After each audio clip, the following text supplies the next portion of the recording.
Programme में बहुत warm welcome. मैं हूं कामरान शाहिद।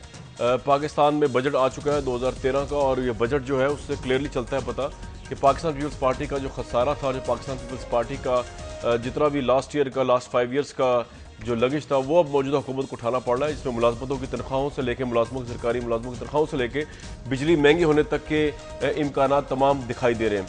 ऑब्वियसली हुकूमत जो है 11 मई के इलेक्शन के बाद इक़्तिदार में आई, कुछ हफ्ते पहले इनकी काबीना बनी, तो ये खसारा पिछली हुकूमत का अब अगले साल तक जाएगा।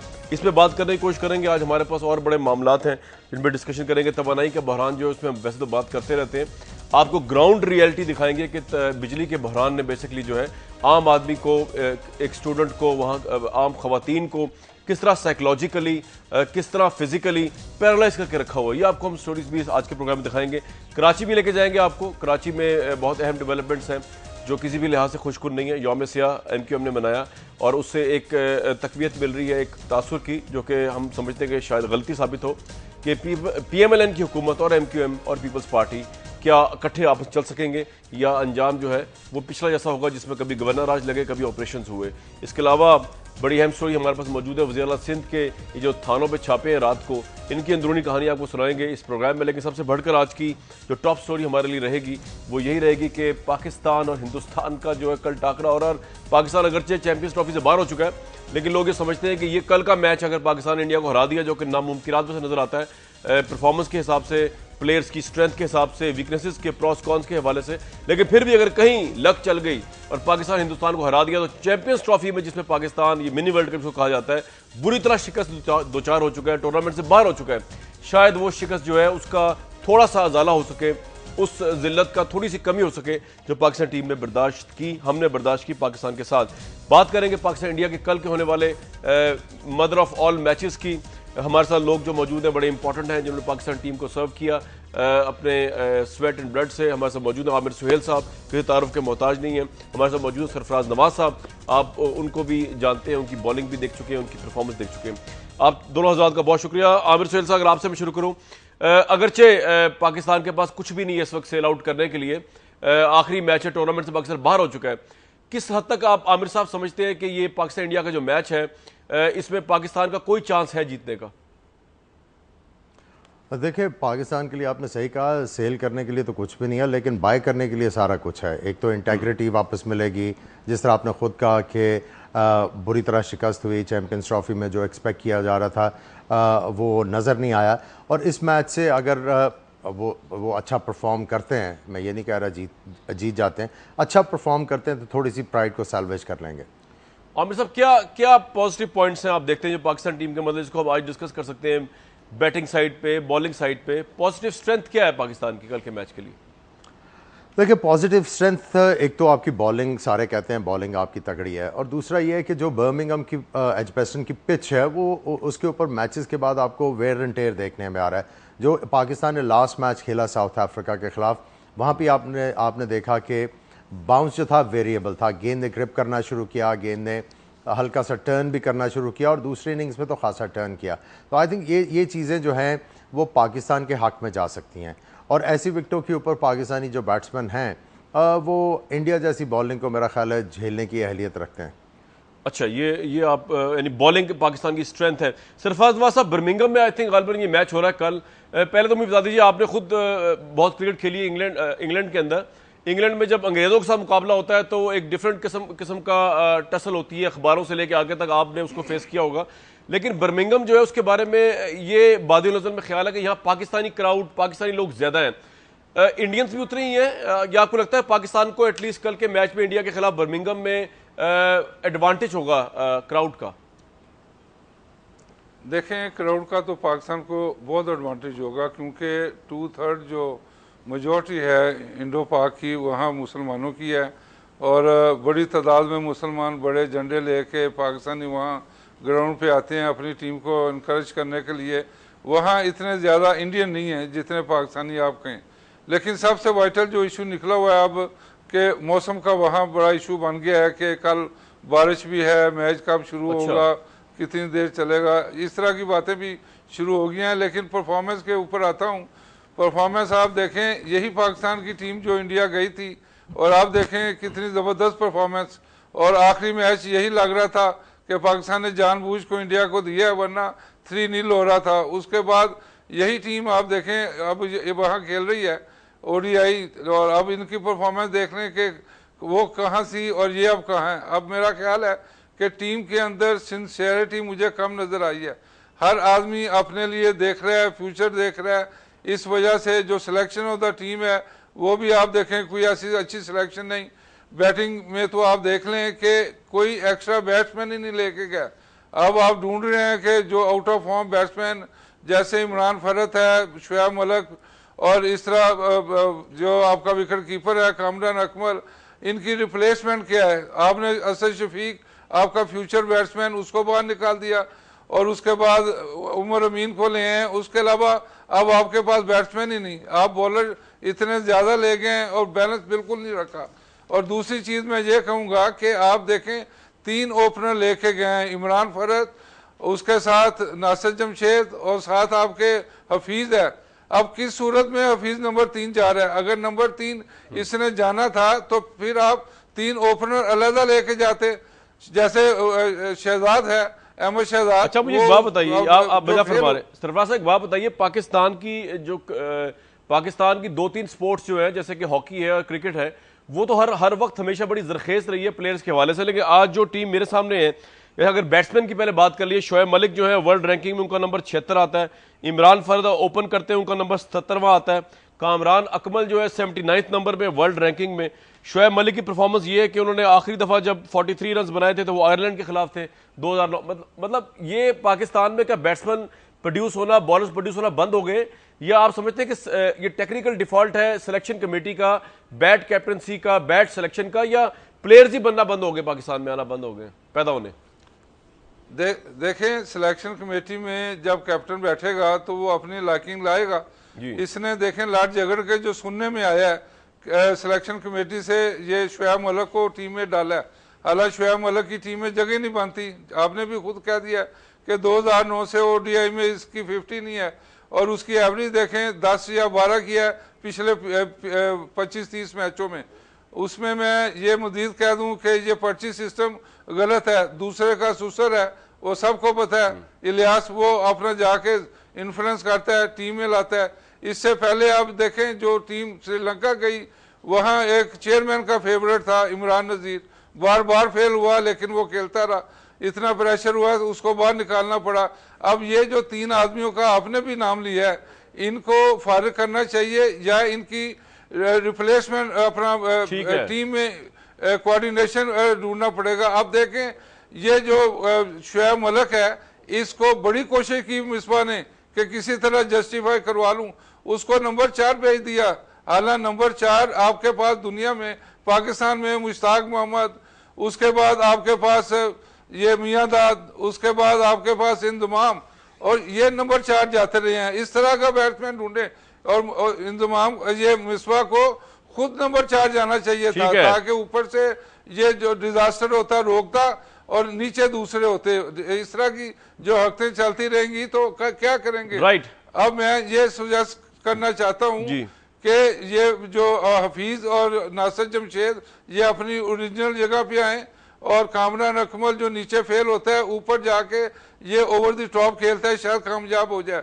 और मिसबा को नंबर 4 आना चाहिए ताकि इनफॉर्म बैट्समैन है और ऊपर से कोलैप्स रोके, और उसके बाद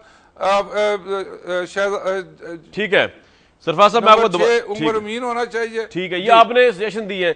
आमिर सुहेल साहब, आप अगर कैप्टन हो कल पाकिस्तान इंडिया मैच के, पाकिस्तान ऑब्वियसली पाकिस्तान की तरफ से, तो हिंदुस्तान को पहली बात तो कौन कौन से खिलाड़ी ऐसे जिनको आपको लगेगा कि इनको रोकने के लिए जो है वो उनको अर्ली आउट कर देना चाहिए, और दूसरा ये कि आपकी स्ट्रेटेजी क्या होगी बैटिंग की और बॉलिंग की भी, अगर if you will be the captain tomorrow in Pakistan India match? देखिए सबसे पहले इंडिया और पाकिस्तान का मैच है, ठीक है, सब लोग कहते हैं कि mother of all the contest है, लेकिन जब आपके ऊपर प्रेशर आता है, और प्रेशर को डील लोग इसी तरह करते हैं कि जितना ज़्यादा प्रेशर आए उस चीज़ को ज़्यादा एंजॉय करना शुरू कर दें। तो मेरे ख्याल में पाकिस्तान के प्लेयरों को कल तो ये सोचना चाहिए कि हमने एंजॉय करने जाना अंदर, और प्रेशर को बिल्कुल फील नहीं करना, और जो वहाँ पे लोग देखने आए हुए मैच उनको थोरो एंटरटेन करना है। और जहाँ तक स्ट्रेटजी की आप बात करें, देखिए उनके शेखर धवन हैं जो ओपनिंग बैट्समैन है और बड़ा डोमिनेट करके बॉलर्स को खेलते हैं। कल उनके लिए एक टेस्ट होगा क्योंकि मोहम्मद इरफान बड़ी हाइट से आके बॉल करेंगे, उनका बाउंस भी ज़्यादा है, थोड़ा सा लो हैंड्स के साथ खेलते हैं। वहाँ पे अगर वो उनको थोड़ा सा चैलेंज करते हैं और दूसरी तरफ से जुनैद खान अच्छी टाइट बॉलिंग कर लेते हैं, मेरा ख्याल है जुनैद खान के लिए कल आउट करने के बड़े अच्छे मौके हैं। अगर पाकिस्तान शुरू में चीज़ें कंट्रोल कर लेता है तो मेरा ख्याल है पाकिस्तान की टीम जो है इस मैच को बना लेगी और एक आपको तगड़ा मैच देखने को मिलेगा। और जहाँ तक आप बैटिंग की बात करते हैं, मैं सरफराज साहब से बिल्कुल अग्री करता हूँ कि हफीज़ और नासिर जमशेद को ओपन करनी चाहिए इस मैच में, क्योंकि थोड़ा सा अंडर प्रेशर होंगे इमरान फरद, दोनों को ओपन करनी चाहिए और दोनों को जाके एक दूसरे को एक चीज़ याद करवानी चाहिए कि हम दोनों ने इंडिया के खिलाफ बड़ा कंसिस्टेंटली परफॉर्म किया हुआ है और हमने लंबी लंबी पार्टनरशिप्स लगाई हुई हैं और दोनों ने जाके पॉजिटिव क्रिकेट खेलनी है। और अगर ये दोनों पाकिस्तान को अच्छा स्टार्ट दे देते हैं तो एक तो प्रेशर ऑफ हो जाएगा और उसके बाद आपका मिडिल ऑर्डर जो बहुत ज़्यादा प्रेशर फील कर रहा है, हो सकता है आपको कल बहुत ही अच्छा देखने को मिले। आमिर साहब, वैसे तो पाकिस्तान इंडिया के जो मैचेस हैं उनमें पाकिस्तान ने काफ़ी सिग्निफिकेंट विक्ट्रीज हासिल की इंडिया के ऊपर, लेकिन आप बात करें प्रेशर की, तो जब प्रेशर आया वर्ल्ड कप के मैचेस या बड़े बड़े टूर्नामेंट के मैचेस के अंदर, तो वहां तो हमने देखा अक्सरियती लिहाज से पाकिस्तान हारा इंडिया से। तो प्रेशर तो पाकिस्तान ने ट्रेडिशनली टूर्नामेंट्स में, बड़े बड़े टूर्नामेंट्स में, वर्ल्ड कप है उनमें इंडिया को गिवन कर दिया, तो कल के मैच से हम क्यों एक्सपेक्ट करें कि वो प्रेशर बर्दाश्त कर लेंगे? कल सेमीफाइनल नहीं है ना जी। अच्छा, कल सेमीफाइनल नहीं है, ठीक है ठीक है। और दूसरा वो जो प्रेशर आता है वो कोई और चीज होती है, वो कभी फिर बात करेंगे। अच्छा, फिर वो ठीक है। मुझे सर एक और बात, जैसे सरफराज साहब के पास जाऊं इससे पहले मैं, कि क्या स्कोर आबिर सुहेल साहब आप समझते हैं कि पाकिस्तान अपने तमाम तर बुरे हालात के बावजूद, जो उनकी बैटिंग की मैं प्राइमरली बात कर रहा हूं कि ऑब्वियसली एक दो प्लेयर्स के अलावा कोई डबल डिजिट्स में जाता ही नहीं इस चैंपियंस ट्रॉफी के अंदर, क्या score psychologically and also practically अगर इंडिया पहले खेलता है तो पाकिस्तान के लिए डिफेंडेबल होगा अपने इस बैटिंग के साथ, जो कि इतनी अच्छी बैटिंग नहीं है हमारी बैटिंग लाइनअप? देखिए, अचीवेबल जो टोटल पाकिस्तान इस बैटिंग लाइनअप के साथ कर सकता है वो 250 के लगभग है। अच्छा। इससे ज़्यादा होता तो फिर पाकिस्तानी बैट्समैनों को आउटस्टैंडिंग क्रिकेट खेल के ही वो मैच जीतना होगा, लेकिन 250 के ऊपर पाकिस्तान के बैट्समैन फील करेंगे कि अगर अच्छा हमें स्टार्ट मिल जाता है, क्योंकि वो एक दूसरे को याद करवाएंगे कि हमारी जब ओपनिंग स्टैंड अच्छा हुआ तो हमने इंडिया के खिलाफ 300 रन भी किए हुए हैं, इन्होंने बांग्लादेश में भी किए हुए हैं और जगहों के ऊपर भी इंडिया के खिलाफ किए हुए हैं।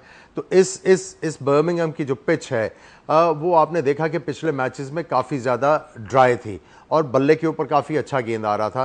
तो आई थिंक अगर ये इसी तरह की विकेट होती है तो आपको उम्मीद करनी चाहिए कि आपकी टीम जो अच्छा परफॉर्म करे, उम्मीद करनी चाहिए। राइट। सरफराज साहब, बॉलिंग पर्सपेक्टिव से बताइए, पाकिस्तान में किन बॉलर से आपकी एक्सपेक्टेशंस हैं कि वो इंडिया के बड़े बड़े बैट्समैनों को उड़ा देंगे? और जैसे कि आमिर सुहेल साहब ने कहा जी 250 आई थिंक स्कोर इन्होंने कहा है कि जो साइकोलॉजिकली पाकिस्तान के लिए अफोर्डेबल है, कि पाकिस्तान के कौन से बॉलर ऐसे से एक्सपेक्ट करें कि रन रेट भी रखें, विकेट्स भी लें, मेडन भी फेंकें और 250 से कम या 250 के आसपास जो है वो इंडिया को फारिग कर दे?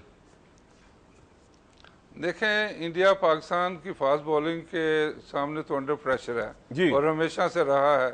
आप देखें, जो इंडिया में जुनैद खान ने बॉलिंग की और उसके बाद इरफान ने, जो इंडियन बैट्समैन घबराए हुए थे, पीछे हट के खेल रहे थे, इवन जो गंभीर है या शवाग है वो भी इतने प्रेशर में थे कि उनको समझ नहीं आ रही थी कि शॉर्ट पिच डिलीवरी को कैसे कोप करें। उसके बाद जो यॉर्कर और गुड लेंथ से आगे जो जुनैद ने स्विंग बॉलिंग की है, इस तरह का अगर एक स्पेल हो जाए तो मेरा ख्याल है कि वी आर देयर, लेकिन ये अभी हो नहीं रहा। और इसमें देखने में आ रहा है कि ये शॉर्ट पिच ज़्यादा करती हैं, आगे गेंद नहीं कर रहे ताकि बैट्समैन को बीट करें, बोल्ड हो, एलबीडब्ल्यू हो, इस तरह की ये चीज़ें नहीं कर रही। उसके बाद जो मेन फ़र्क है ना, इंडिया के पास जो लोअर डाउन नंबर 7-8 उसमें 7 जडेजा है जो 100 स्कोर भी करता है, 5 आउट भी उसने किए, लेफ्ट आर्म लेग स्पिनर है। उसके बाद H1 वो भी ऑफ स्पिनर है और उसके बाद वो भी 50-60 स्कोर करके वहां पे इनका एडवांटेज है। पाकिस्तान के पास 6 के बाद आउट ऑफ फॉर्म बैट्समैन है, उसके बाद कोई ऑलराउंडर है ही नहीं। यहाँ हमारी बड़ी कमजोरी है। ठीक है, बहुत शुक्रिया सरफराज नवाज साहब। आमिर साहब हमारे साथ मौजूद थे। व्यूअर्स, कल पाकिस्तान का जो मुकाबला होने लगा है हिंदुस्तान के साथ, ऑब्वियसली एनालिसिस अपनी जगह पे, ग्राउंड परफॉर्मेंस जो है उसका ताल्लुक एनालिसिस से नहीं होगा। एनालिसिस सिर्फ एक पिक्चर दे सकता है, कई दफ़ा वो पिक्चर बड़ी वेग होती है, कई दफ़ा वो प्रेडिक्टेबल हो जाती है। अहम बात यह है, आमिर सुहेल साहब ने कहा कि 250 स्कोर जो है अगर पाकिस्तान कंटेन कर ले इंडिया को 250 पे तो शायद जीत सके। लेकिन हमने जो परफॉर्मेंस देखी पाकिस्तान की अब हालिया परफॉर्मेंस, तो बहुत से लोग डाउट करेंगे कि 250 स्कोर भी अगर इंडिया कर ले तो शायद पाकिस्तान 250 भी ना कर सके। लेकिन we hope for the best कि कल जो है पाकिस्तान जो है उन कंडीशंस में बर्मिंघम में जहां ओवरवेलमली पाकिस्तानी क्राउड ज़्यादा होगा और अगर बारिश भी ना हो तो पाकिस्तानी बॉलर्स और बैट्समैन जो है वो परफॉर्म करके दिखाए जो पिछले कई मैचेस में नहीं कर सके चैंपियंस ट्रॉफी में। हम व्यूअर्स प्रोग्राम में ब्रेक पे जाएंगे, लेकिन जब ब्रेक से वापस आएंगे आपके लिए 3 बहुत अहम तरीन कहानियाँ आज की पाकिस्तान की, जिसका ताल्लुक आज के रियल पाकिस्तान से। कराची हमारा कमर्शियल हब है, एक एक यौम सोग, एक एक स्ट्राइक जो है अरबों रुपए का नुकसान देती है।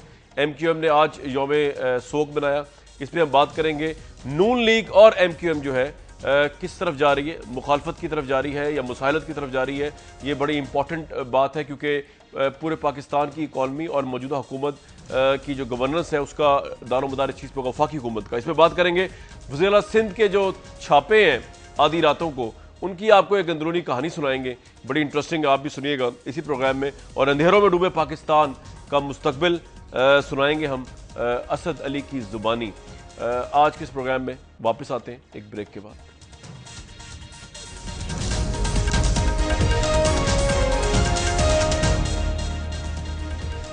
प्रोग्राम में बहुत वार्म वेलकम व्यूअर्स।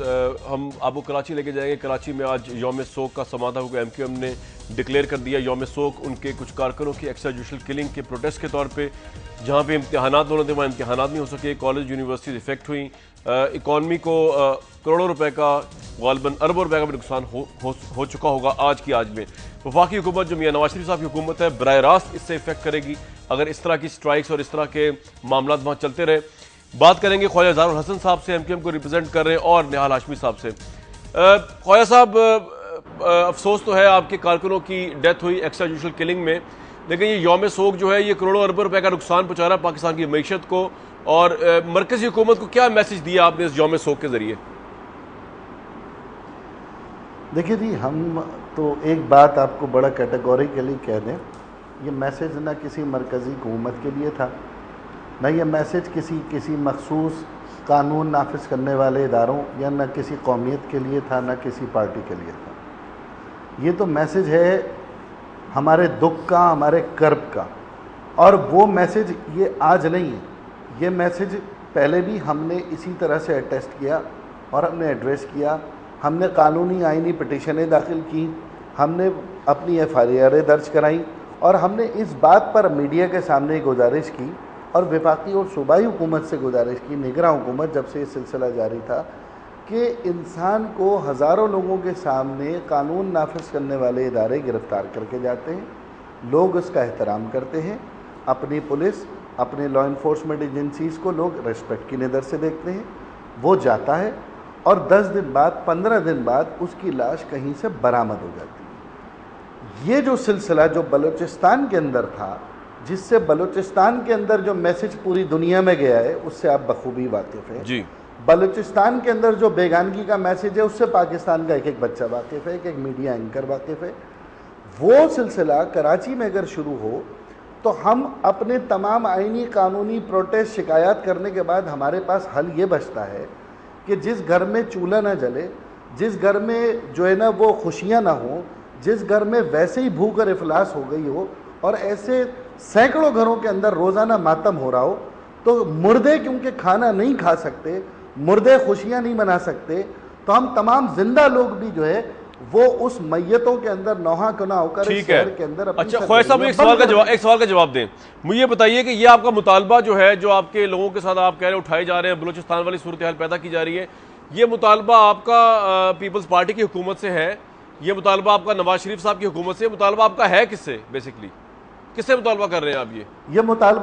ये मुतालबा हमने तीनों फोरम्स पे दिया है मेरे भाई। कौन कौन से? जो पहला फोरम है वो है जमहूरी फोरम जी, जिसमें तमाम असेंबलियों में ये मुतालबा हम कर चुके हैं। ठीक है। दूसरा फोरम था इंतजामी फोरम जी, जिसमें पाकिस्तान पीपल्स पार्टी और प्राइम मिनिस्टर ऑफ पाकिस्तान, उन दोनों के आगे हम ये गुजारिशात रख चुके हैं। तीसरा और नाम लेकर एड्रेस कर चुके हैं।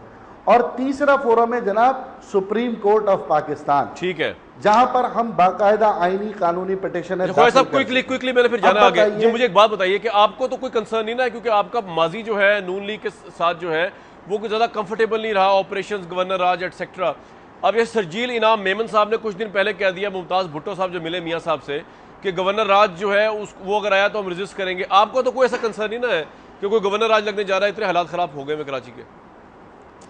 देखिए, हमारा नून लीग से वैसे इख्तलाफ हो सकता है, लेकिन इस वक्त नून लीग का प्राइम मिनिस्टर ऑफ पाकिस्तान पूरे पाकिस्तान के वजीर आज़म है। ठीक है, अब हम तो हुकूमत से एड्रेस कर रहे हैं, हमारा नून लीग से कोई मुज़ाकरा नहीं। ठीक है, हम तो हुकूमत, वफाकी हुकूमत से बात। मुझे आगे जाना। निहाल हाशमी साहब, आपसे ये सवाल है कि आपसे मुतालबा किया ख्वाजा साहब ने, इस वक्त वो अपोजिशन में है और आप वफाक में हुकूमत में हैं, और ऑब्वियसली आपसे ही मुतालबा किया, बलूचिस्तान जैसी सूरत हाल पैदा की जा रही है, खुदा न खास्ता कराची के अंदर MQM के कारकुनों को अगवा करके और एक्स्ट्रा जुडिशल किलिंग करके, तो आपकी हुकूमत में तो बड़ी भारी जिम्मेदारी आयद की है MQM ने।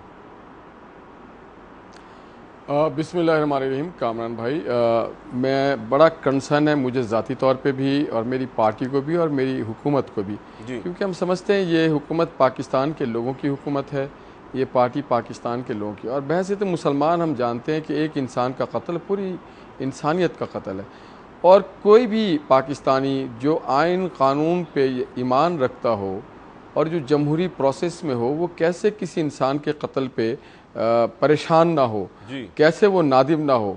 उसे तो नादिम होना पड़ता है, उसे परेशान होना पड़ता है। और मैं जिस शहर में रहता हूँ, गुज़श्ता 15 सालों से ये सिलसिला शुरू हो चुका है। मैं ये उम्मीद रखता था और कराची के लोग ये उम्मीद रखते थे कि इंतखाबात शायद उनके लिए निजात का ज़रिया बन जाए, और देखें आप कि लोगों ने इंतखाबात में भरपूर हिस्सा लिया।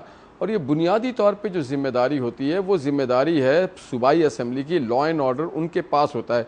मैं समझता हूँ कि तमाम फोरम्स पे और तमाम पॉलिटिकल पार्टीज़ को भी इस बात का एक बड़ा खुसूसी तवज्जो देनी चाहिए। वो जिस प्लेटफॉर्म से भी हो, वो पार्लियामेंट्री प्लेटफॉर्म हो, असम्बली के प्लेटफॉर्म हो, जहाँ पर भी हो, इस बात को एड्रेस करना चाहिए। जहाँ तक वफाकी हुकूमत का ताल्लुक है, तो वफाकी हुकूमत पाकिस्तान के एक एक शहरी के नकाबानी करने के लिए और उसकी हिफाजत के लिए खड़ी है, क्योंकि हम आइन के ताबे हैं। और कोई भी पाकिस्तान का शहरी मिसिंग हो या उनके साथ एक्स्ट्रा जुडिशियल हो, हम उसको सपोर्ट नहीं कर सकते, हम उसकी मजम्मत करते हैं। अच्छा, निहाल साहब, एक बात बताइए कि ये बात एक बात बताइए कि इससे पहले जब आप हुकूमत में नहीं थे, पिछले 5 साल, तो जब कराची में मुतवातिर टारगेट किलिंग हुआ करती थी, तो अक्सर आपकी पार्टी की तरफ से, क़यादत की तरफ से ये सजेशन आया करती थी कि ऑपरेशन क्लीन अप होना चाहिए, फौज को, रेंजर्स को यूज़ करके घर घर तलाशी लेके असले से पाक करना चाहिए। मैं आपसे जानना ही चाह रहा हूँ कि अगर खुदा न खास्ता कराची की सूरत हाल ख़राब होती है, तो पीपल्स पार्टी के तो प्रॉब्लम्स थे, उन्होंने वफाक में MQM को भी लिया हुआ था, ANP को भी लिया हुआ था, तीनों पार्टी जो कराची की हैं, जिनकी जिम्मेदारी थी लॉ एंड ऑर्डर, वो तीनों ही पावर में थी। आपकी ऐसी कोई मजबूरी नहीं है, क्लियर मैंडेट है आपके पास, तो आप किन ऑप्शंस पे जाएंगे? खुदा ना खास्ता कराची का अमन खराब होता है, आपके पास ऑप्शंस क्या है? ऑपरेशन क्लीन अप है, मिलिट्री ऑपरेशन है, गवर्नर राज है, या आप पीपल्स पार्टी में किनात करेंगे कि वही मामला ठीक करते रहे, जिनकी वजह से 5 साल तक पीपल्स पार्टी मुबैना तौर पर डिस्क्रेडिट हुई लॉ एंड ऑर्डर के हवाले से? कामरान साहब, जिस तकलीफ से हम गुजरे हैं जब गवर्नर राज पंजाब हुकूमत पे लगाया गया था, आपको याद होगा 2008-9 में, तो हम ये काम कभी भी नहीं करेंगे। हम जमहूरी लोग हैं, हम गवर्नर राज पे बिलीव नहीं करते। जमहूरी तसलसल को जारी और सारी रहना चाहिए, मगर हाँ, हम ये समझते हैं कि क्रिमिनल्स को वाइप आउट होना चाहिए। हाँ, हम समझते हैं कि मुजरिमों को और क्रिमिनल्स के खिलाफ ऑपरेशन ज़रूर होना चाहिए, खा वो ऑपरेशन पुलिस करे, खा वो ऑपरेशन पहला मिलिट्री करे, खा वो ऑपरेशन रेंजर्स करे। और इसके लिए भी आइन और कानून में मुरवजा तरीक़ेकार है। अगर सूबाई हुकूमत चाहे और उसको एड की ज़रूरत पड़े, तो वफाकी जो लॉ इन्फोर्सिंग एजेंसीज़ है वो उनकी मदद को आ सकते हैं। रेंजर्स वाले यहाँ पे मौजूद हैं, FC वाले यहाँ पे मौजूद हैं, मगर तमाम की तमाम जो सवाबदीदी इख्तियार है वो सूबाई हुकूमत की है। और सूबाई हुकूमत जब भी हमसे मांगेगी, हम उनकी मदद करेंगे, टेक्निकल सपोर्ट करेंगे, इंटेलिजेंस शेयरिंग करेंगे।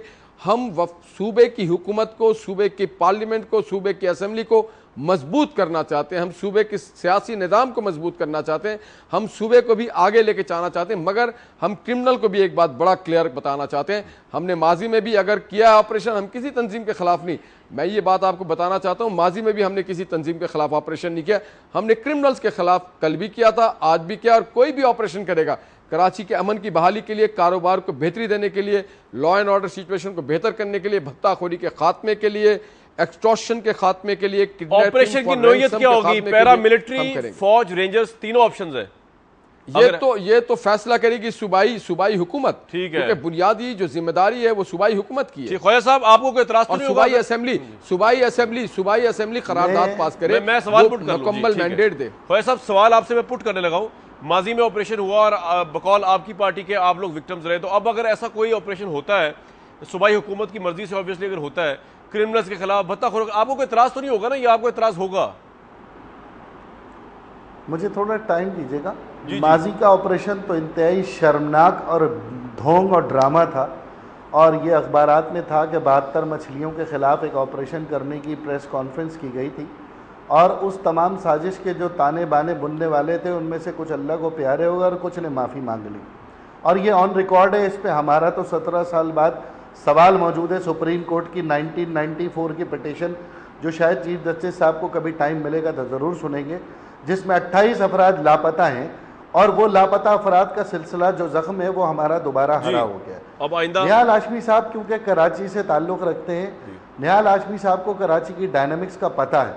निहाल हाशमी साहब से छुपी हुई नहीं है जिस जगह पे इनकी रिहाइश है, इन्हें मालूम है कि भत्ताखोर कौन है, इन्हें मालूम है कि टारगेट किलर कौन है, इन्हें यह भी मालूम है कि फ़िरका वारियत में या शिया सुन्नी फसादात कराने में कौन मुलव्विस है। लेकिन मेरी गुजारिश ये है कि एबटाबाद का ऑपरेशन हो, रेमंड डेविस का ऑपरेशन हो, हमारी तनसीबात पर हमला हो, तो आप ही के दौर में आपने इसे फेडरल सब्जेक्ट कहा। दहशतगर्दी के वाक़यात हो, पूरी कानून नाफिज करने वाली एजेंसियाँ हो, वह वफाकी हुकूमत के ताबे हैं। सूबाई हुकूमत के पास है 42,000 पुलिस, जो कि आधी से ज़्यादा क्रिमिनल है, जो ईमानदार अफसरान है वो पस मंज़र में मौजूद हैं। और ये मैं याद दिलाना चाहता हूँ कि ये वो पुलिस है जो 2003 और 2007 में इसी पुलिस ने कराची को एक मिसाली शहर बनाया था, और ये हमारे सामने बाइस तशवीश सूबाई हुकूमत पाकिस्तान पीपल्स पार्टी, उसकी कारकर्दगी आपके सामने है। अब सिर्फ और सिर्फ रस्मी तौर पर यह कह देना कि हम सूबाई हुकूमत के साथ हैं, हमें अफसोस है, तो निहाल भाई ये इंसान मर रहे हैं, ये नौजवान बच्चे मर रहे हैं, ये भेड़ बकरियां नहीं हैं। आपसे कोई दरख्वास्त नहीं करेगा, अल्लाह ताला ने जिम्मेदारी आपको अपना नाइब बनाकर इस वक्त ज़मीन पे भेजा है। आप हर मरने वाले के कातिलों को गिरफ्तार करें, हर मरने वाले के कत्ल पर आप आवाज़ उठाएं, और हमारे जख्मों की खुदा के लिए दादरसी करें।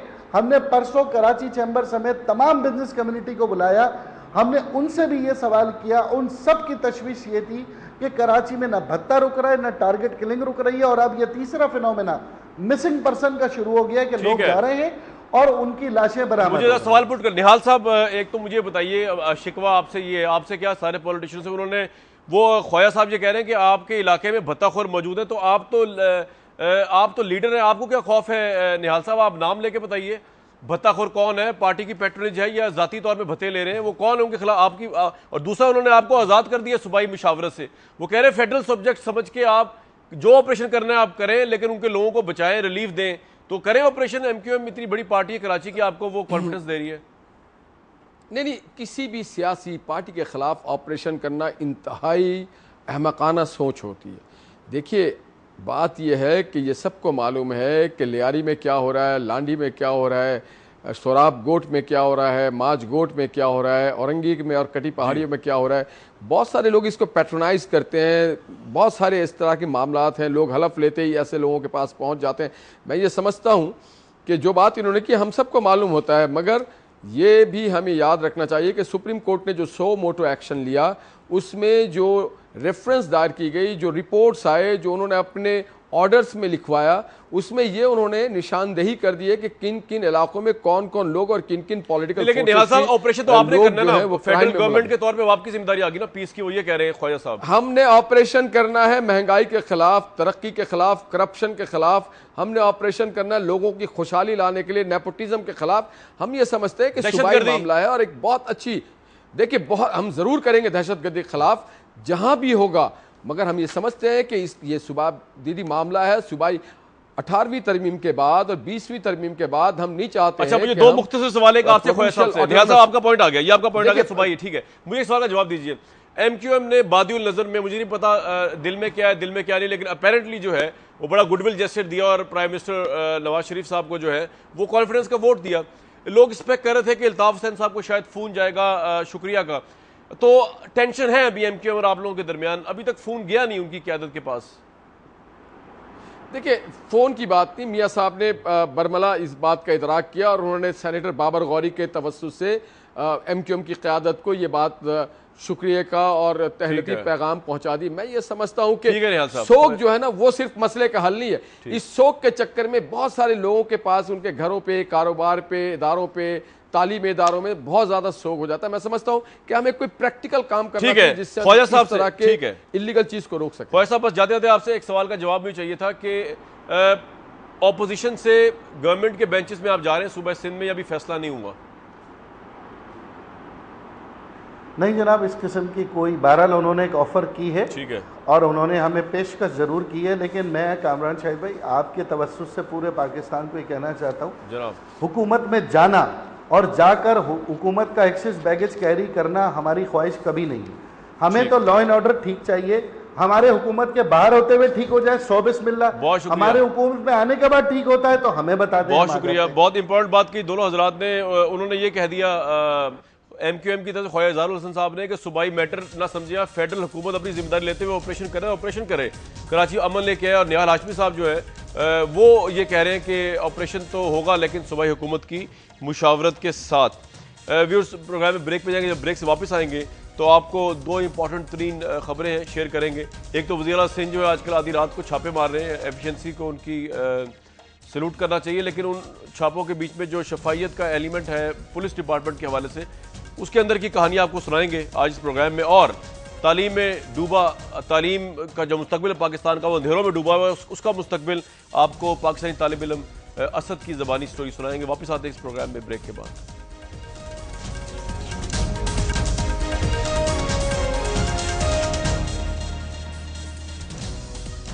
इस प्रोग्राम में आपको बहुत वार्म वेलकम दोबारा से। आप अपनी स्क्रीन पे देख रहे होंगे, विजुअल्स चल रहे होंगे और ये पिछले कई हफ्तों से आप देख रहे हैं। वज़ीर आला सिंध सैयद कायम अली शाह साहब जो हैं, अगर हम दिखा सकें स्क्रीन के ऊपर, वो आजकल छापे मारते हैं रात को।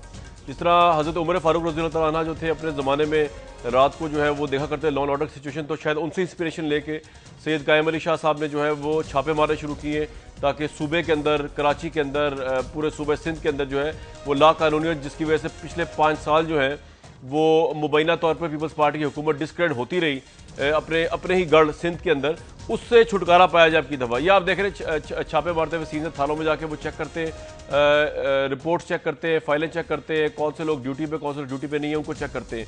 और ये करते भी रात को है, जब नीम ख्वाबी के आलम में जो अमला है वो अटेंटिव भी नहीं होता। वैसे तो सुबह को भी नहीं होता, लेकिन रात को बिल्कुल भी नहीं होता।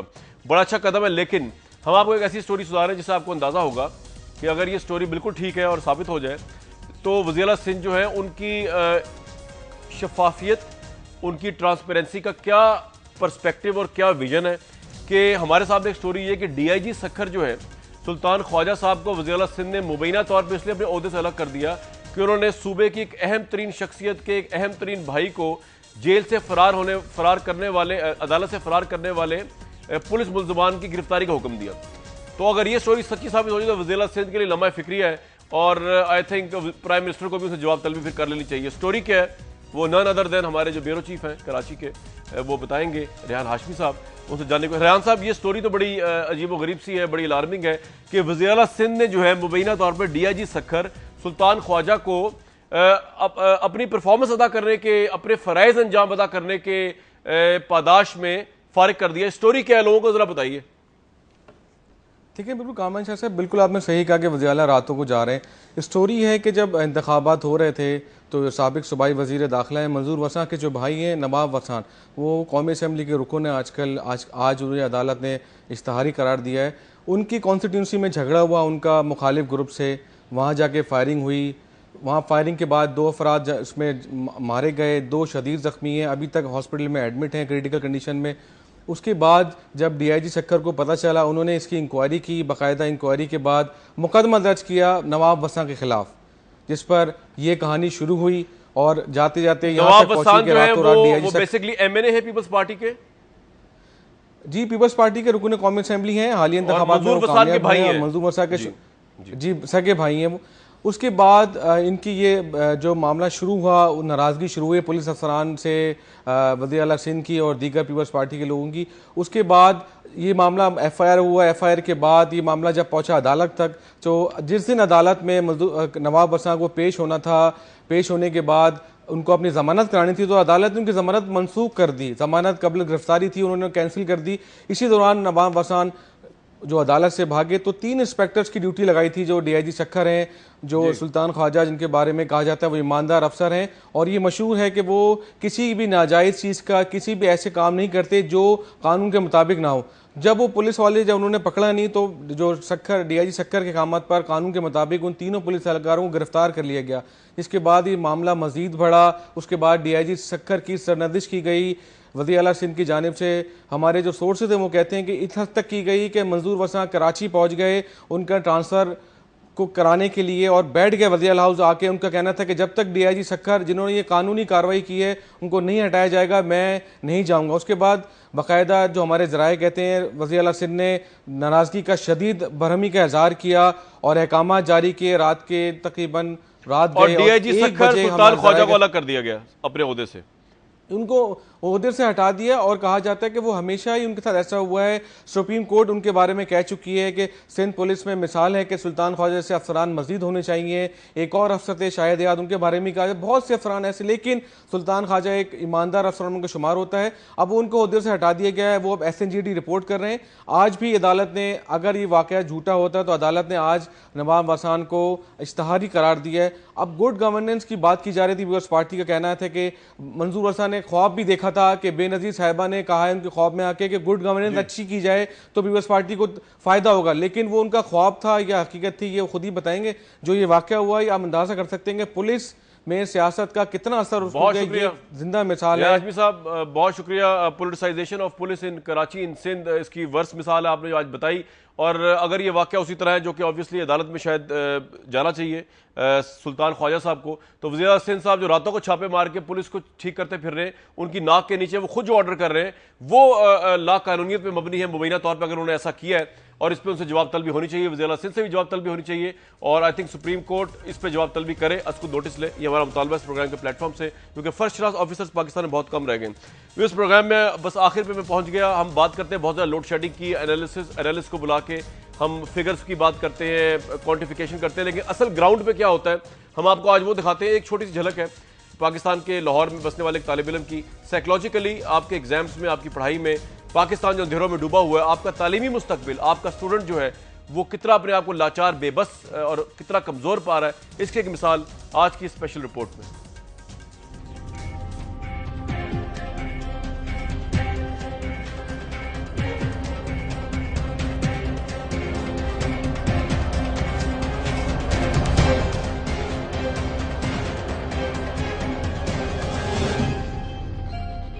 मेरा नाम असद अली है और मैं इंटर के पेपर दे रहा हूँ FA के। तो जो हमारी डेट शीट है उसमें हमें कोई छुट्टी नहीं है, हमारा डेली एक पेपर होता है। तो जब हम पेपर दे के वापस आते हैं तो बहुत थकावट होती है, हमें गर्मी बहुत ज़्यादा होती है, तो घर आते हैं तो कोई लाइट नहीं होती। लोड शेडिंग की वजह से हमारी जो स्टडी है वो बहुत ज़्यादा मुतासर हो रही है।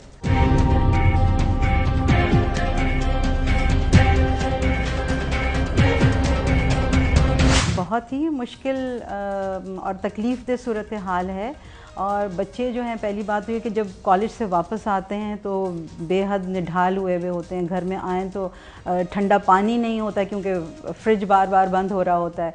और उसके बाद जब वो अपनी किताबें लेके बैठते हैं तो पंखा नहीं है। आपको मालूम है कि बच्चे जो हैं मोस्टली रात को ज़्यादा कंफर्टेबल होते हैं अपनी पढ़ाई के सिलसिले में, कि दिन को तो शोर है, इधर से कमरों में से दूसरे बहन भाई तंग कर रहे हैं या टीवी की आवाज़, कुछ और आवाज़ें आ रही हैं। तो जब वो रात को पढ़ने बैठते हैं तो रात को भी लाइट का ही प्रॉब्लम होता है। बच्चों के अलावा दूसरा ये है कि जैसे मेरी सास हैं, वो ज़ईफ़ हैं और लाइट अचानक जब चली जाती है तो बाज़ दफ़ा उनके कमरे की इमरजेंसी लाइट भी नहीं ऑन हो पाती, उन्हें वॉशरूम जाना है या कुछ और है, तो वो जो है 1-2 मरतबा बेचारी वो स्लिप हुई और चीज़ों से टकराएं। तो ये जो ज़ईफ़ लोग हैं घरों में, उनके लिए भी मुश्किलात हैं। बच्चों की तो खैर हैं ही।